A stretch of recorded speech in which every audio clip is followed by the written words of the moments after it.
Assalamu alaikum to all my dear students. I am Fasila Parekh from Emi Gangat Memorial Primary School, Umarwada. Students, આપણે unit 3 travel time activity 4 જોઈ રહ્યા છે. તેમાંથી આપણે આગળના વિડીયોમાં એટલે કે પાર્ટ 4માં એક્ટિવિટી 4A જોઈ ગયા હતા. એક ચિત્રના ઉપરથી પેરેગ્રાફ જોયો હતો અને જાતે પણ એ જ રીતે પેરેગ્રાફ બનાવ્યો હતો અને બીજો તમને બનાવવાનો હતો, બરાબર, તમારા પોતાના વિશે. હવે આપણે તેના જ આધારે એક્ટિવિટી 4B જોઈશું. જુઓ, એક્ટિવિટી 4Bમાં શું છે? જોડીમાં કામ કરો. એક્ટિવિટી 4A વાંચો, કોની પાસે શું છે તે શોધીને લખો. એટલે કે આપણે એક્ટિવિટી 4 જોઈ ગયા હતા, બરાબર, જોઈ ગયા હતા ને આગળના વિડીયોમાં. તો તેને તમારે ફરીથી વાંચવાનું છે અને એક્ટિવિટી 4Aના આધારે આપણે કોની પાસે કઈ વસ્તુ છે તે અહીંયા આ જે ખાલી જગ્યા છે તેમાં લખવાની છે, બરાબર. તો જુઓ, અહીંયા શું છે? પહેલું સેન્ટેન્સ છે પિંકુઝ મધર હેઝ અ. ચાલો આપણે અહીંયા પેરેગ્રાફની અંદર જોઈ લઈએ. આ રહ્યું પિંકુઝ મધર હેઝ અ. પિંકુની માતા પાસે શું છે? ક્યાં છે? આ રહ્યું સી હેઝ અ બાસ્કેટ. તો બાસ્કેટ કોની પાસે છે? પિંકુની માતા પાસે છે ને. તો આપણે શું લખીશું અહીંયા? Pinku's mother has a basket. બરાબર, લખી શકાશે આ રીતે,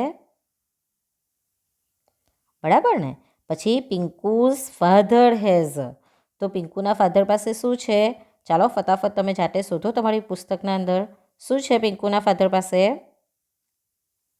ન્યૂઝપેપર છે. રોહિતભાઈ હેઝ અ ન્યૂઝપેપર. તો આપણે શું લખીશું? A newspaper.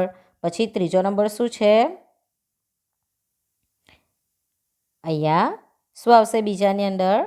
અ ન્યૂઝપેપર, બરાબર.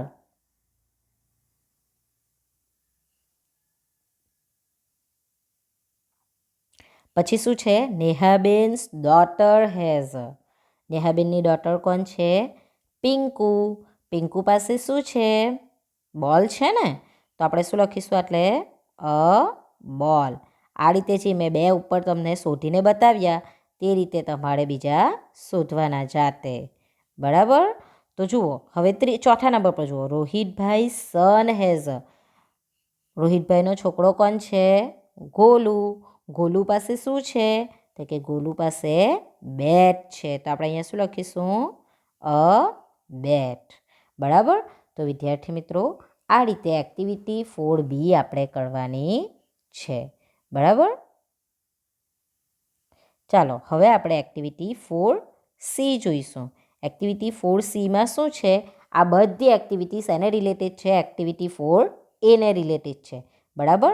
નીચે આપેલા શબ્દ એક્ટિવિટી 4Aમાં કેટલી વાર આવ્યા છે ગણો અને લખો, બરાબર. તો જુઓ, પહેલો શબ્દ શું છે? હેઝ. પછી શું છે? Is, mother, Golu's, there, Pinku, C અને આર. ચાલો એ આપણે એક્ટિવિટી 4Aમાં કેટલી વાર આવ્યા છે તે શોધીએ. પહેલું શું છે આપણું? હેઝ. તો હેઝ કેટલી વાર આવ્યું છે? કાઉન્ટ કરો અને શોધો. 1, પછી બીજું ક્યાં છે? 2, 3, 4 અને 5. કેટલી વાર આવ્યું છે હેઝ? 5 વાર. તો આપણે ત્યાં હેઝના આગળ શું લખવાનું? આ રીતે લખી દેવાનું અહીંયા કે 5 ટાઈમ્સ, 5 વાર, અથવા તો પછી 5 ટાઈમ્સ, બરાબર. આ રીતે લખી દેવાનું છે આપણે, બરાબર છે. ચાલો હવે શું છે? ઇઝ. તો ઇઝ કેટલી વાર છે શોધો. ચાલો, ઇઝ 1, 2, પછી 3, 4,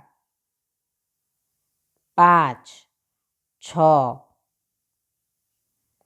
ને 7 વાર છે. તો આપણે ઇઝના આગળ શું લખી દેવાનું? 7 વાર, બરાબર. પછી ત્રીજો શબ્દ શું છે? મધર. તો મધર આ શબ્દ કેટલી વાર ઉપયોગ થયેલો છે? ચાલો શોધો ફટાફટ, જલ્દીથી શોધો. કેટલી વાર ઉપયોગ થયેલો છે? ફક્ત અને ફક્ત એક જ વાર ઉપયોગ થયેલો છે. એક જ વાર થયેલો છે ને મધર, ગો લૂઝ મધર. તો આપણે શું લખવાનું? એક વાર. મધરના આગળ શું લખવાનું? એક વાર. બરાબર. પછી ગો લૂઝ આ શબ્દ કેટલી વાર ઉપયોગ થયેલો છે? તો જુઓ, આપણે કાઉન્ટ કરીએ. ગો લૂઝ 1, 2 અને 3. કેટલી વાર ઉપયોગ થયેલો છે? 3 વાર થયેલો છે. તો આપણે ગો લૂઝના આગળ કેટલી વાર લખવાનું? 3 વાર. બરાબર. પછી જુઓ, ઢેળ. ઢેળ કેટલી વાર ઉપયોગ થયો છે? 1. પછી બીજું ક્યાં છે? 1, 2 અને આ રહ્યું 3. કેટલી વાર ઉપયોગ થયો છે? 3 વાર ઉપયોગ થયો છે. ઢેળનો કેટલી વાર ઉપયોગ થયો છે? 3 વાર. તો આપણે કેવી રીતે લખવાનું? ઢેળને ત્યાં 3 વાર લખી દેવાનું. પછી શું છે? પિંકુ. તો પિંકુનો ઉપયોગ કેટલી વાર થયેલો છે? પિંકુ નામનો 1. પછી બીજું ક્યાં છે? 2. ત્રીજું છે કશે? આ રહ્યું ત્રીજું. તો કેટલી વાર થયું છે? 3 વાર થયેલો છે. બરાબર. પછી સી. તો સી જુઓ, કેટલી વાર ઉપયોગ થયેલો છે સીનો? આ રહ્યું 1 વાર. બીજી વાર છે અંદર? નથી. તો આપણે શું લખવાનું? સીના આગળ 1 વાર. બરાબર. છેલ્લું શું છે? આર. તો આરનો ઉપયોગ કેટલી વાર થયો છે? જુઓ અને શોધો. આ રહ્યું 1 વાર, આર 1 અને બીજું આ રહ્યું. હવે ત્રીજું છે? ના, નથી. તો આપણે શું લખવાનું? 2 વાર થયેલો છે. ચાલો હવે આપણે આ બધાની અંદર લખી લઈએ. હેઝનો ઉપયોગ આપણે કાઉન્ટ કરી લીધો ને, કેટલી વાર લખ્યો? 5 વાર. બરાબર. પછી ઇઝ 7 વાર. પછી મધર કેટલી વાર થયું છે? 1 વાર. પછી ગોલુસ 3 વાર. બરાબર થયું છે ને? આપણે કાઉન્ટ કરીને આવ્યા ને હમણે. ધેર 3 વાર. પછી પિંકુ કેટલી વાર થયેલું છે? 3 વાર. પછી સી 1 વાર અને આર કેટલી વાર ઉપયોગ થયો છે? 2 વાર. બરાબર. તો આ રીતે તમારે લખી દેવાનું છે. બરાબર. હવે આપણે એક્ટિવિટી 4D જોઈશું. એક્ટિવિટી 4Dમાં શું છે? નીચે આપેલા વર્ણથી શરૂ થતા અક્ષરો. એક્ટિવિટી 4Aમાંથી શોધો, લખો અને નવા શબ્દ એ ઉમેરો. એટલે કે એક્ટિવિટી 4ના અંદરથી આપણે જે અહીંયા આપણને મૂળાક્ષર આપેલા છે, અક્ષરો આપેલા છે, વર્ણ આપેલા છે. દાખલા તરીકે અહીંયા કયા કયા છે? BCSTIN આપ્યું છે. તો તેના આધારે પેલો જે પેરેગ્રાફ આપણે જોયો તેના અંદરથી શબ્દ શોધવાના છે અને તે લખવાના છે. અને તેના વગરના એક્સ્ટ્રા આ વર્ણથી જે શબ્દ બનતા હોય તે લખવાના છે. બરાબર. તો ચાલો આપણે પહેલાં બીનું જોઈ લઈએ કે બીના અંદર બી પરથી કયા કયા શબ્દ આપણને મળે છે. આના અંદર કયા કયા મળે છે? પહેલું તો બાસ્કેટ. પછી બીજું શું છે? બેટ, બોલ, બલૂન મેન, બલૂન્સ. આ બધા શબ્દ શેના ઉપરથી છે? બી ઉપરથી. બરાબર. તો આપણે અહીંયા લખી શકીએ આ બધા શબ્દ બીના નીચે. શું લખી શકીએ? બાસ્કેટ, બલૂન, બેટ, બોલ, પછી બલૂન મેન. બરાબર. આ બીનું જ છે. હા. પછી શું લખી શકીએ? બસ. બસનો ઉપયોગ પણ થયો છે ને અંદર, છેલ્લી લાઈનમાં છે.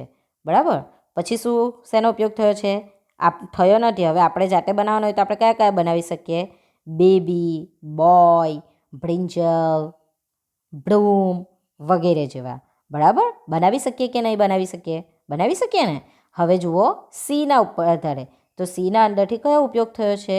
શોધો આ પેરેગ્રાફમાંથી. સીના આધારે કયો શબ્દનો ઉપયોગ થયો છે? ફક્ત અને ફક્ત એક જ શબ્દનો ઉપયોગ થયેલો છે સી પરથી. તો થયો છે ને? ખાલી ક્રિકેટ જ છે, બીજું કશું નથી. નથી ને? તો હવે સીના આધારે આપણે બીજા શબ્દ બનાવવાના છે. અહીંયા એક જ ઉપયોગ થયો છે. કયો થયો છે? ક્રિકેટ થયો છે ને? ક્રિકેટ. પછી શું આવશે સી પરથી? કપ, કેટ, કેબેજ, કુલીફ્લાવર, આ બધા શબ્દ શેના ઉપરથી બનશે? સી ઉપરથી બનશે. બરાબર. તો આ રીતે તમારે સીના આધારે લખવાનું છે. પછી છે એસ. તો એસના આધારે કયા શબ્દ અંદર ઉપયોગ થયા છે? જુઓ, એક તો સી સોર, સિસ્ટર, શી. બીજું કંઈ થયું છે? ના. તો હવે આપણે આટલા લખી લઈએ. સી એસના અંદર શું છે? સિસ્ટર. પછી સી શોર. પછી શું છે? સી. પછી તમે લખી શકો જાતે. Sheet, stand, stamp, et cetera. એવા તમે બીજા શબ્દ બનાવી શકો. હવે શું છે? ટી. તો ટીના આધારે આપણે કયા શબ્દ અહીંયા અંદર ઉપયોગ થયા છે તે જોઈ લઈએ. ધીસ, પછી ધેર, ઢ. પછી શું છે? ધે. બીજું કંઈ દેખાય છે તમને? તમે જાતે શોધીને લખી શકો. બરાબર, આ રીતે. તો આ રીતે આપણે લખવાનું છે. તો હવે આપણે આમાંથી લખી લઈએ અહીંયા ટીના આધારે. ટીના અંદર કયા કયા આપણે શોધ્યા? There, these, they. પછી શું શોધ્યું? ધ, ટોમેટો, ટીચર વગેરે જેવા તમે લખી શકો છો. અને હવે આઈ અને એનના જાતે તમારે શોધીને લખવાના છે. બરાબર. ચાલો હવે આપણે એક્ટિવિટી 4E જોઈશું. Activity 4E.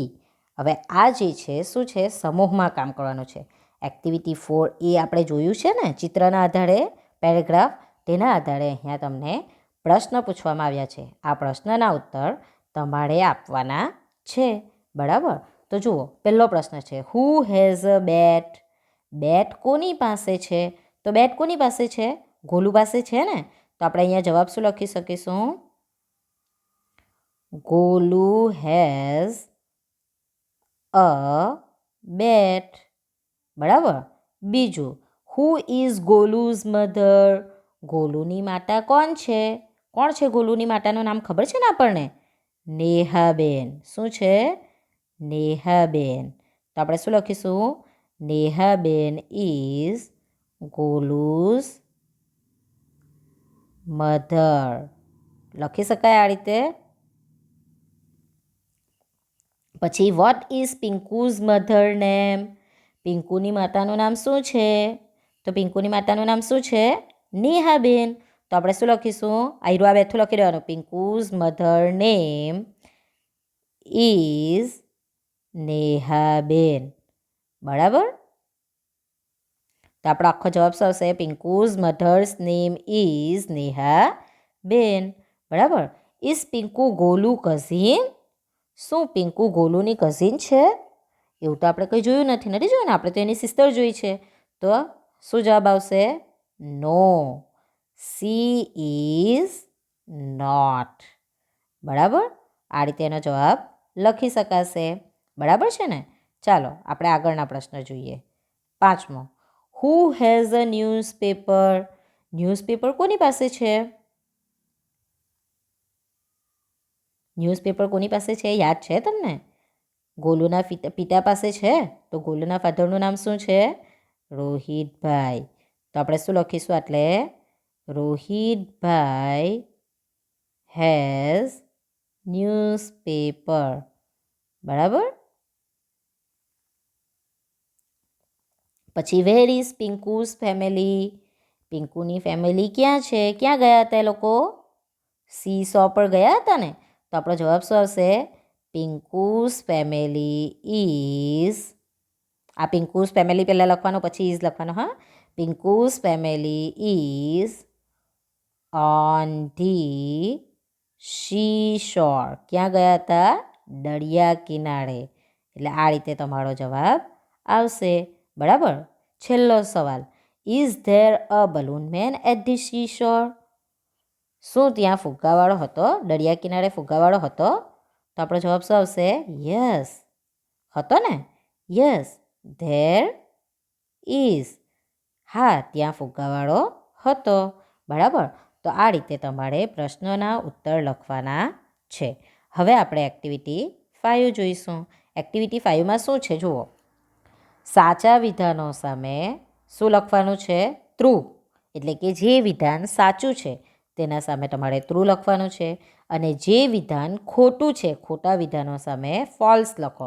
એટલે કે ખોટું બતાવવાનું છે. બરાબર. નેહાબેન ઇઝ પિંકુઝ સિસ્ટર.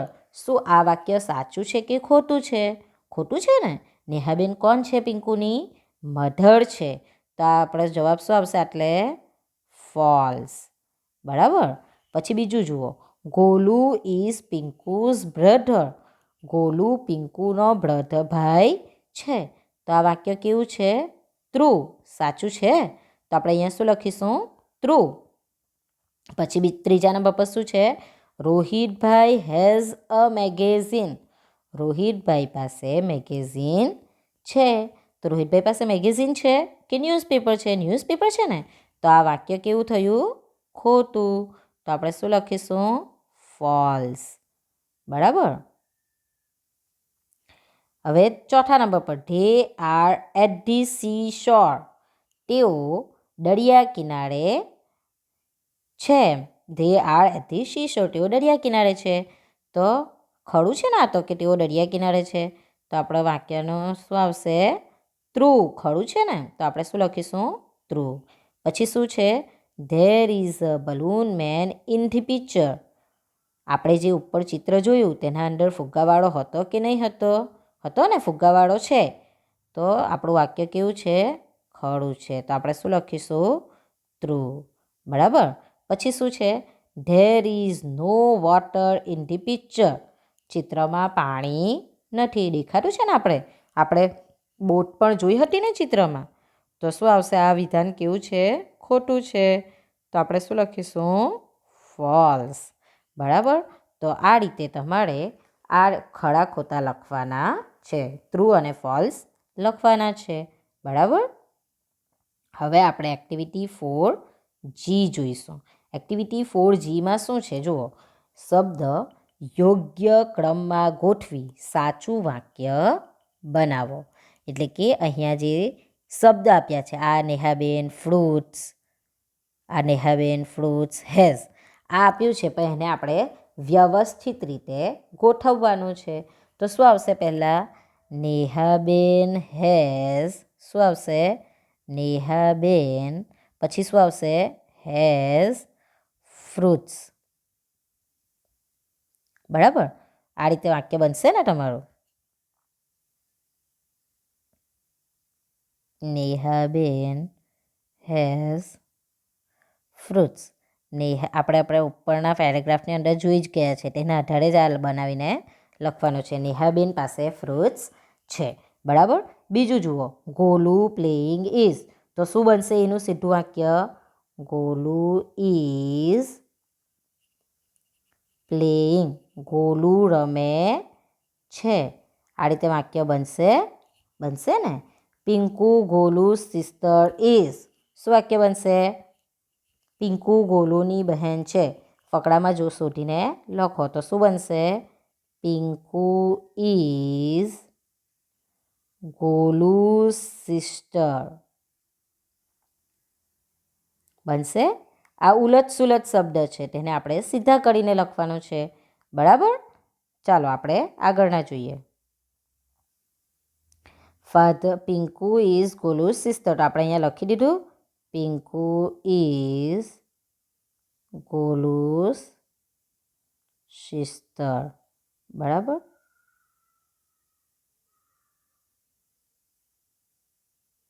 હવે ચોથા નંબર પર જુઓ. ફાધર ઇઝ રોહિતભાઈ ગોલુઝ. તો શું આવશે? રોહિતભાઈ ઇઝ ગોલુઝ ફાધર. રોહિતભાઈ ગોલુના પિતા છે. બરાબર. પછી શું છે પાંચમા નંબર પર? ગોલુઝ રેડ ઇઝ બોલ. તો ગોલુનું શું લાલ છે? Golu's ball is. શું આવશે? Golu's ball is red. બરાબર, આ રીતે આવશે. પછી જુઓ, are there students in the class. તો સૌથી પહેલો કયો શબ્દ આવશે? ધેર. બરાબર, પછી ધેર પછી હંમેશા શું આવશે? આર. ધેર આર સ્ટુડન્ટ્સ, આટલેથી પછી બેઠું, students in the class. There are students in the class. બરાબર. Is Pinku Golu's sister? અહીંયા પ્રશ્ન ઇઝ પિંકુ ગોલુઝ સિસ્ટર? તો અહીંયા પ્રશ્ન બનાવવાનો છે. તો ગોલુ પિંકુની બેન છે? ના. તો આપણે કઈ રીતે વાક્ય બનાવવાનું છે?